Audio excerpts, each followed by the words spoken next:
Hello everyone, my name is Psychro and this is Stoneopolis episode 11. So I came to a realization that I need more space. So what I'm gonna do is each of the four corners I have, I'm gonna dig them out and put a roof on top of it, so we have room for more machines and automation and stuff like that. And in the middle here, I'm gonna keep these centers here because if we look at the linking tool, everything. The border of the storage drawer before we put in any rate upgrade is right here, and also right here. So then we can also add drawers to this side here as well. So I'm gonna spend a lot of time digging out the corners and maybe also add a roof or a new floor upstairs for maybe I'm guessing power generation. I need to figure out what I need to actually do. I'm gonna use this episode to do some reorganization. So beside digging out these areas here, I'm also gonna make the power generation a little bit better, where we have some immersive engineering power generation upstairs. As you can see here, I already prepared a little bit. Actually, if I can go up, I think it's over here. Yeah, here. I tended to have a power generation source for my AE system here, but when I got up here, I'm gonna do this for everything. So we'll have some power generation in the ends, and I will have wires going down from the ceiling into our machines where they need it. So yeah, let me continue digging, and whenever I do something interesting, I will not be back. I will come back. I wanted the middle here to be open in the center of everything, so I try to dig out up here and open up the industrial foregoing part, immersive engineering part, and I kind of think I want to add a lot of thermal electric generators here. So all these can be hooked up to some low voltage accumulators, and we can have poles going down to the different equipment that actually need power. So yeah, I think I'm gonna try that, and I'm gonna see how it's going to be when I open all this area out. So yeah, let's see how it looks. Mining with a proper axe and mining stone, it's very satisfaction. Can't pronounce. Okay, so I dig everything out. So let's see what we have. So we have our middle, and we have a border all the way around. I don't know what you're going to do with it, but let's try something. So this is where the thermal electric generator is going to be powering the machines down here, and I would like to add one in each corner, just to so we don't overburden the low voltage architecture. So yeah, this is it. So I think I cut down some of the wires here. They must be in the ceiling. So. But also I need to rearrange my machine, because right now they're just centered in one place, but there's no automation at all. So I want to, for instance, say all these, where is it? So here, all these orange saplings, their leaves go directly into a strainer. And for instance, all the logs go into a machine like what do you call it? The resource furnace that creates charcoal, so we can power this infinity coal generator. So yeah, so I want to make lines that automate the things. So we have one line to create copper, one to create void ingot, etc., etc. And I'm gonna use this space here. So this is what I'm gonna start now. So let me clean up, and I'll get started rearranging things. Hey, oh, by the way, let's look how it looks up from up here. Oh yeah. And now it's flat, but once I got everything in place, I want to make some arches and stuff like that, maybe some pillars down, just to make it a little bit more cavey. Right now it's just excavation. Yeah, we're back. So I just want to give you a progress report. So I have been putting things and together and try to automate stuff and stuff like that. So if we start over here, I have a cook oven. And I have a wooden hopper where I can input the different coal and wood types. It goes in and gets smelted, and all the crystal oil go into this crazy large fluid tank. As you see, there's 132 buckets in it, And this block here is the output, so I can get an output for the charcoal. And this is the input for the automating and the coke oven, and it was this block right here to extract. So I have a pump up here extracting things. And I also created a blast furnace so I can create steel. I just have input up there in the top, and I think I have there's a slag output there. The reason why there's both the items in here, because it was facing the wrong way to start with. I haven't done anything with power yet. It's still everything is everything is powered by this system down here. I still have a mixer and my metal press, but over here I tried to automate things, as you can see. So if we start all the way over here, so we have these resource generators that create the void chunks. They go into this chest right here, and since everything is connected to this frame store controller, and we have another one over there, I can then push things around. So right now, if I take my, I don't have it. Let me just get my Blood Magic Node 1 thingy. It's this one right here, the node router. So I can see here, I have a node router up here. So I have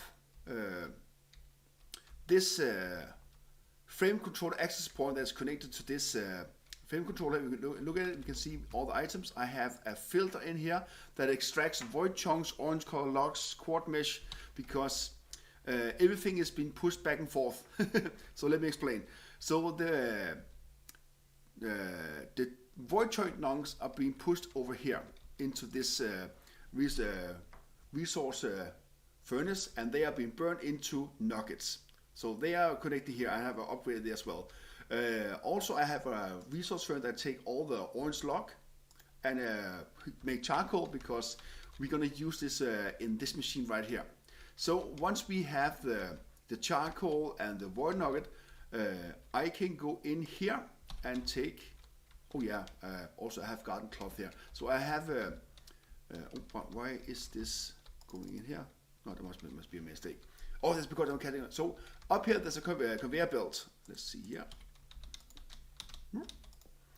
And the output from these garden cloth are being put in, and over there's a conveyor dropper that goes into, you guess it, another access point. So everything is stored in here. Then, so we create redstone, lapis, and a lot of orange freeze, because we use the leaves to create copper, and I also add the quartz and also light gray, because we need this to create tin and copper create bronze, and we need a lot of bronze moving forward. So right now I don't have a quick way to kind of automate the creation of lapis stone or void iron ingot. Because whenever I try to fill things up here, automatically it just fills up with one specific item, and then it stops. But you can see here, it generates here. Again, we go into a drop-in conveyor belt and goes into a frame controller, access controller, and we're running again.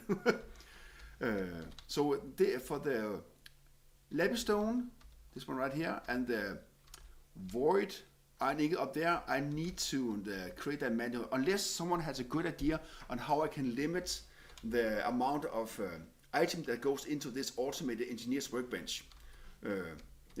Write down in the comments if you have any ideas on how I can limit it. I did notice that if you look at conveyor belts, there are different, let's see here, some redstone, extracting, splitting, extracting. There's a redstone control conveyor belt, but I don't know how to control that.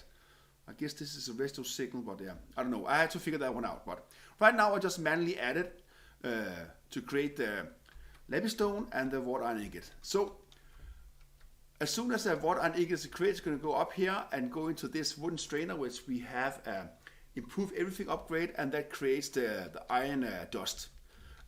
Up here I have a Blood Magic output node that pulls all the quartz mess we have here, because we have a lot of quartz and they have a high durability. As you can see, it's tier 4 and it's 640 durability, so I'm just creating a lot of those. And the same node here, we have our quartz mess as well, And here we have both copper mesh, water copper ingot, and tin copper ingot. So the copper and tin ingot that are created by the leaves. So whenever a leaf is going to be harvested from this garden cloth, it goes up here into the wooden hopper and into the the strainer. And again, down into a framed access controller. So this one takes the ingot from this one and push it into this wooden strainer that then creates the dust for copper and dust for tin. And again, it pulls everything out into a framed access controller. So this is the progress so far. So I need to do something about the power situation here, because this is kind of semi-automated besides from the lapis stone and water ingot, but I need to figure out how to do that. So if I figure out how to do that, I will create another automated engineered workbench and put it right here. So everything here from tin dust, copper dust and iron dust, and also redstone and lapis and quartz are automatically created over here. So that's pretty nice. So let me continue building my base, and I'll be right back. I think I actually solved it. It's a very low practical solution. So I just fill all the inventory up with stone and just make sure that there's one of each item are only available in here. It's very slow because the amount of power it uses is far more what our system can provide. So it's just grinding away, and the materials nice and slow, as you can see. It's really struggling. So, but now through our fine bloodware network node, it's all the water ingots, lapis stone alloy, and the charcoal are going in here. The only thing is that at some point we're gonna run low of these because the lapis stone alloy are being created over here. So it would be nice if this machine could run faster than this one. So I think I'm gonna add a lever to turn it on and off. So let's create a lever. Unless we have one already. No, we don't. Because right now I think we have 1,000 iron. Yeah, almost. So for time being, that should be enough. So if I turn it off, now the power builds up. So at some point this is going to overflow. So there's no protection for overflow. So I added some void upgrade for these items, like this one right here, but I don't have a void upgrade for this one. I actually need to add that so the wood don't pile up in here. But I think I got automated creation of our copper, tin, and iron dust, and also lapis, redstone, quartz, the lapis stone nugget as well. So that is pretty nice. We have charcoal for days, so we can actually add some of these the stone infinity generators. Yeah. So this one can more or less power itself. And also I make sure that these logs here also go in here in this resource furnace to create charcoal, and maybe also upgrade this to have a little bit more capacity.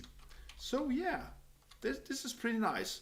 And also then we can hook everything up into the applied energy system with just adding a wire from here all the way below and over to this drawer right here.